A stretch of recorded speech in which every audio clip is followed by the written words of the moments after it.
ตัวน่ะตัวลอมมาอย่าถ้าตัวรอดาดใจตัวลังสิ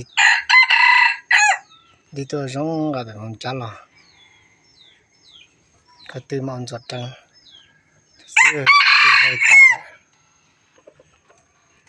lại từng năm mà nhiều khó khăn rồi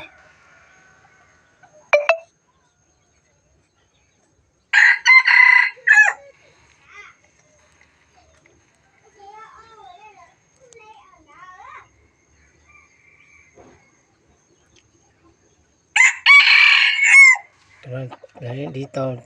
hẳn là đi tàu xong rồi tôi rong hẳn lại đi ra long sản tôi rong hẳn giờ mua được cổ sẽ cho tôi đi bên nào tôi làm đi bên nào sẽ bắt tôi rong à giờ mua kia được cổ thế này tôi này họ tôi nó giờ cổ tôi cổ chạy năng gì cũng là bên mình trả lại thì mua cho lại tàu đi tàu xong là mua xả lại thì thế đã mà cho nó tôi trong đi la auto nữa